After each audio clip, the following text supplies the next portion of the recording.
बड़ादार चारों का ब्रेकअप माशुमार वशत का नचुकमा का पुत्रान कन गाएँ कराची शहर हवाला तो कराची कस्तें मुआशी अब में पाकिस्तान है और कराची है आबादी वक्त हमरा या गेश पुआ नहीं भले कराची या मगंदे के अमा बुनियादी मसला के हस्ता आहन हल्कन के हवाला एच हुकूमत एच जमात के हस्तें आय तरजीहत आवार नहीं तो आओ के इलेक्शन आओ के हुकूमत के हस्तें अच्छे वड़ा कराची डेवलपमेंट या कराची या पसमानदगी दूर करने के हवाला कार का हवाला का पुत्रान कन गए मेरे सीनियर साहब आगा खालिद साहब नदारी कन गए आइयों के पुत्रान कने अस्सलाम वालेकुम आगा साहब। वालेकुम सलाम। आगा साहब बहुत शुक्रिया आपने टाइम निकाला हमारे प्रोग्राम में शरीक हैं। आगा साहब चूँकि मुल्क जो है आम इंतखाबात की तरफ जा रहा है, हम देख रहे हैं कि बहुत सारे जो हैं साजिशों के बावजूद इलेक्शन कमीशन इस बात पर डटा है कि इलेक्शन 8 फरवरी को होंगे, सुप्रीम कोर्ट का अहकामात भी इस पर मौजूद हैं। तो बुनियादी तौर पर इलेक्शन होंगे और जो नई हुकूमत आएगी जाहिर सी बात है उसके चैलेंजेस होंगे, उनको बहुत ज़्यादा प्रॉब्लम का सामना करना होगा। लेकिन हम बात कर रहे हैं कराची शहर की, जो कि वहाँ सूबाई और कौमी असम्बली की जो सीटें हैं वो बहुत ज़्यादा हैं बनस्बत दीगर शहरों के। लेकिन हर दफ़ा इलेक्शन होते हैं वही जमातें किसी हुकूमत की इत्यादी बन जाते हैं या किसी जमात अपना मेयर बनाता है। 15 साल पीपल्स पार्टी की हुकूमत रही सिंध में, लेकिन कराची के हालात तब्दील नहीं होते। कराची शहर जो है रोज़ बरोज़ पीछे चला जा रहा है। इसकी क्या वजह है? क्या हुकूमत या जमात जो है वो तरजीह नहीं देते हैं, उनकी तरजीहात में कराची शामिल नहीं है? असल में बात यह है कि यहाँ कराची से ना कोई भी मुखलिस नहीं है और हर कोई यही चाहता है कि यहाँ के जो जितने भी इंश्योरेंस हैं वो सारे उनको इस्तेमाल करे, यहाँ के जो वसाइल हैं उनको इस्तेमाल करे और क्या नाम है इसकी जो सियासी सूरत हाल है उससे फ़ायदा उठाए। मगर इस शहर की जो सूरत हाल है आम, जो चाहे वो कारोबारी हो या वो अमन व अमान का मसला हो या वो तरक्याती स्कीमें हों, उनकी तरफ कोई भी तवज्जो नहीं दे रहा। ये सिर्फ आखिरी जो दौर था सही मानों में वो मुस्तफ़ा कमाल का दौर था जिसमें ये काम हुए थे तरक्याती, उसके बाद कोई काम नहीं हुआ। और वो भी इसलिए कि परवेज़ मुशर्रफ साहब ऊपर बैठे हुए थे, उन्होंने बड़े फंड दिए थे, बोरियों के मुंह खोल दिए थे कराची की तरक्की के लिए, तो इसलिए जो है यहाँ उस ज़माने में तरक्याती काम हुए। वरना आप देख लें, वरना तो हमेशा यही हुआ है, कराची के साथ खेला गया, कराची के मफादात से तो खूब फ़ायदा उठाया गया और सब जमातों ने किया ऐसा, लेकिन इस शहर के साथ मुखलिस कोई भी नहीं है। तो अगर सर दूसरी जो अगर हम साइड पे देखें तो अर जमात अगर 2018 के बाद हम बात करें, तो 2018 में पाकिस्तान तहरीक इंसाफ जो है वो कराची शहर में अक्सरियती जमात बनकर सामने आई। उन्होंने तकरीबन 20 से ज़ायद सूबा असम्बली के 13 के करीब उन्होंने कौमी असम्बली की सीटें जीती, वफाक में हुकूमत बनाई। लेकिन उनके जो MPs और MNAs थे उन्होंने कराची के लिए कुछ नहीं किया, या उनके हल्के पे जाएं वहाँ बहुत बदतरीन सूरत हाल है। 3.5 साल वफाक में हुकूमत रही, लेकिन जवाज़ उन्होंने ये पेश की, अक्सर ये पेश किया जाता है कि तो सिंध में तो कराची पीपल्स पार्टी की हुकूमत है, लेकिन मसला ये है कि कराची के अवाम ने PTI को वोट दिया। तो इसको आप कैसे देखते हैं कि जो जमात अक्सरियती पार्टी उभर कर सामने आती है, लोग उनको वोट देते हैं, तो उनके MNAs और MPs का अगर हुकूमत में होते भी नहीं, उनका जिम्मेदारी नहीं है कि काम करें? बिल्कुल जिम्मेदारी है। और सबसे बड़ी बात यह है कि PTI के जितने भी अरकान असम्बली थे उनको हर साल जो है वो तकरीबन 15 करोड़ रुपए उनको मिलते रहे हैं तरक्याती मद में। अब उन्होंने काम नहीं किया तो इसमें उनका कसूर है, उनको काम करना चाहिए था। अच्छा, सूबाई असम्बली के जो मेंबरान हैं उनको भी सिंध गवर्नमेंट ने काफ़ी फंड दिए, ऐसा तो नहीं दिए।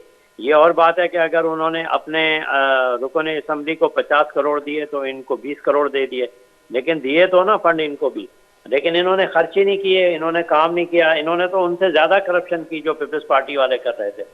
तो इन्होंने 3.5 साल में वो रिकॉर्ड कायम किया, कराची का वो अशर किया जो जिसकी मिसाल ही नहीं कोई मिलती। तो मकसद ये कि ये तो कहने की बातें हैं। फिर दूसरी बात ये भी है, कराची वाले खुद भी जो है कोई सही फैसला नहीं कर पा रहे ना एक अरसे से। पहले वो अल्ताफ़ हुसैन को अपना इमाम बनाए हुए थे जो दहशत गर्दी का इमाम था और इस शहर को तमाम कौमियतों के लिए मसला बनाया हुआ था, हर कौम को दूसरी कौम से लड़वा रहा था और महाजरों का उसके साथ ख़ास तौर पे सारी कौमों को लड़वा दिया था उसने, और सबके यहाँ कत्ल व गारतगिरी का एक बाजार गर्म किया हुआ था। फिर उसको छोड़ा तो अब इमरान खान की गोद में जाके बैठ गए। अब कहते हैं इमरान खान हमारा निजात दहिंदा है, जो उससे भी ज़्यादा यानी उसे कहा जाए कि अब नॉर्मल शख्स है, कि जो इंतहाई ज़िद्दी हठधर्म और जिसको कोई मईशत का पता ही नहीं है, जो जापान और जर्मनी की सरहदें मिला देता है, जो पाकिस्तान में 12 मौसम बना देता है। तो ऐसे शख्स को उठा के उन्होंने अब उसको अपना आइडियल बनाया हुआ है, कहते हैं ये कराची का निजात दहिंदा है। तो अल्लाह ही इस कौम पर रहम फरमाए, कराची वालों पर रहम फरमाए। कराची वाले खुद जब गड्ढा खोद रहे हैं, तो आप कैसे चाहते हैं कि आप कैसे समझते हैं कि कराची तरक्की करेगा या कराची आगे जाएगा? तो ये जो अगर हम दूसरी अगर जानिब देखें तो पाकिस्तान पीपल्स पार्टी 15 साल उन्होंने सिंध में हुकूमत की, तो इस वक्त जो है मेयर भी ताल्लुक़ पाकिस्तान पीपल्स पार्टी से है। जो अक्सर बेशतर अजला हैं वहाँ जो चेयरमैन या डिप्टी चेयरमैन या टाउन के चेयरमैन वो भी पीपल्स पार्टी के हैं। तो कराची शहर इस वक्त बिल्कुल कंडरात बना हुआ है। जो बड़े बड़े मार्केटें हैं या कारोबारी इलाके हैं, सदर जैसे इलाके, तारिक रोड, जब वहाँ आप शहर के दूसरे एरियाज़ में सफ़र करते हैं तो गटर लाइनें खुली हुई हैं, जिसकी वजह से ट्रैफिक घंटों पर जाम रहता है। तो फिर ये जो शहरी हुकूमत है उसकी क्या काम होती है? तो क्या वो भी करप्शन में मुलव्वस हैं? जो पैसे होते हैं उनको खर्च नहीं करते, गटर बंद नहीं कर सकते, तो और क्या बड़ी डेवलपमेंट कर सकते हैं वो? असल में मेरे भाई, आप समझते हैं कि पाकिस्तान में सही मानों में जो क़यादत है वो आगे नहीं आती, उसको आने नहीं दिया जाता। और यहाँ सिलेक्शन होता है, इलेक्शन नहीं होता।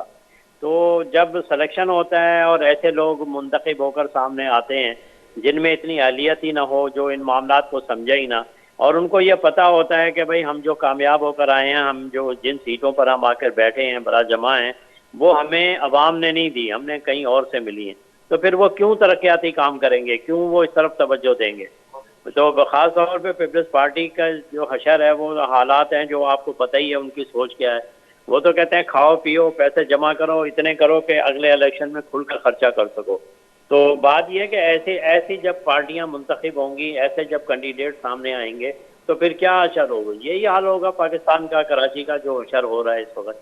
तो अगर साहब इस वक्त कराची में करोड़ों की तादाद में जो वोटर्स हैं और रजिस्टर्ड हैं और हर जनरल इलेक्शन और बल्दियाती इलेक्शन में अपना वोट कास्ट करते हैं, लेकिन उस पर जो है मसाइल या खतरात बहुत ज़्यादा हैं। तो अभी हमने देखा कि इलेक्ट्रिक की जो लाइसेंस है उनकी भी तजदीद कर दी गई है, और अगर के इलेक्ट्रिक को देखा जाए तो बदतरीन लोड शेडिंग, ओवर बिलिंग, ये सब जो हैं आवाम इसको भुगत रहा है। और हमने देखा कि माजी में कराची के शायराओं, गलियों मेलों जो हाई टेंशन के लाइन थे उन पे जो कॉपर उतार कर उन पे सिल्वर लगा दिया गया, अरबों रुपए की कुर्दबुर्द हो गई। इसके बावजूद उनको 20 साल के लिए एक और लाइसेंस मिल गई।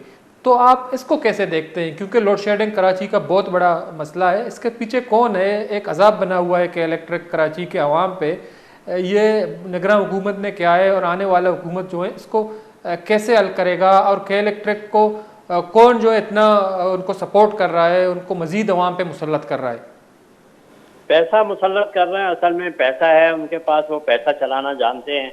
और पीछे उनके यूएई है, जो मतलब आपको पता है एक बड़ी ताकत बन गया है माशी तौर पे, और वो जो है उसका बड़ा असर सूख है पाकिस्तान की सियासी अशराफिया पे।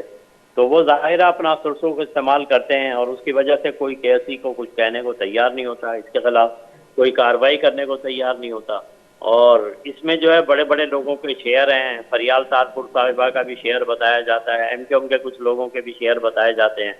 तो मगर ये कि जब ऐसी सूरत हाल होगी तो फिर उसको तो जाहिर है कौन रोक सकता है, उसका रास्ता कौन रोक सकता है, और वो क्यों अवाम के मसाइल हल करेगी? उसे पता है कि पाकिस्तान में अशराफिया को खुश रखो और जो मर्जी करते रहो, तो वो यही कर रहे हैं।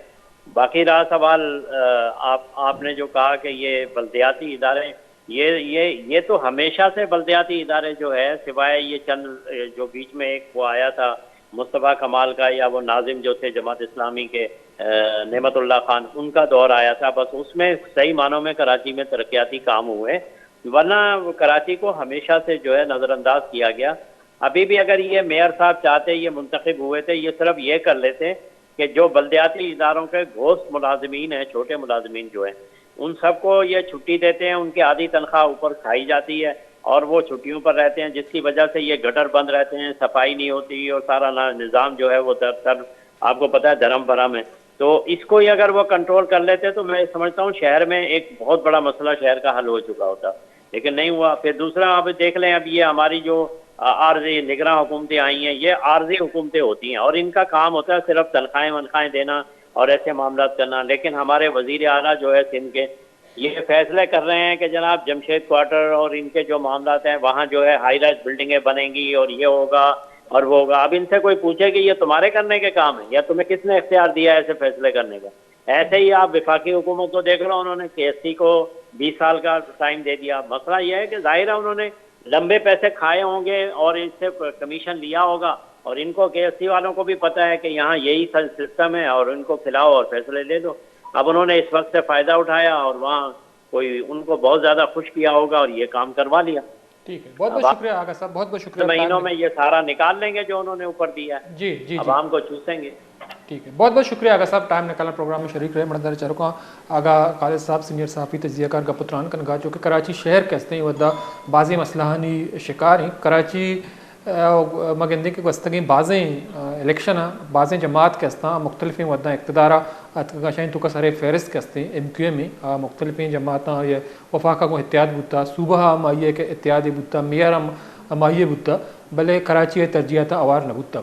तो महलू का 2018 इलेक्शन वोट के हस्ते पाकिस्तान तहरीक इंसाफा दाता 23 नज़दीका या कौमी असम्बली सीट आवरता के साथ विवक्षे सूबाई असम्बली सीट और 13 कौमी असम्बली नेशनल असम्बली ये सीट बुतगा MNAs बुतगा बल्कि बावजूद के हस्ते आइया कराची डेवलपमेंट हवाला छोड़े इकदाम न कोता चूँकि 6.5 साल ये हुकूमत बुत वफाका दोमी निमगा मगंदी के सिंध हुकूमत आम अजने पैमाना या बजट जोड़ता। तो पाकिस्तान पीपल्स पार्टी के हस्ते सारे फहरिस्त या 5 साल हुकूमत को था बल्दियात मिनिस्टर के हस्ते पाकिस्तान पीपल्स पार्टी बुता। तो मरूची के हस्ते वदा मेयर निश्ता Karachi eastern district council chairman के हस्ता आनी ताल्लुक पाकिस्तान पीपल्स पार्टी है बावजूद कराची पसमानदा बुआने ये संसा पसमानदा मगुशें के लैन बिजली चूँकि अगर इंटरनेशनल दुनिया चारक भी आलमी दुनिया गाँव देहात ये बुनियादी मसला के हस्ते। तो कराची शहर के महलूक के हस्ते वदा बुनियादी मसला यानी गैस आप लैन और सड़क के वास्ता के हस्ते सरगर्दान है या मुश्किलात दिन पानी। तो एक शहरी हुकूमती या लोकल गवर्नमेंट के हस्ते आई जिम्मेदारी या बुनियादी हकूक़ के हस्ते महलूक का इदा दस्तियाब ना। तो आओ के हुकूमत के हस्ते शंचे बड़ा तब्दील करना ब्रेक ज़रूर पैश होने में कहेंगे पुत्रान का।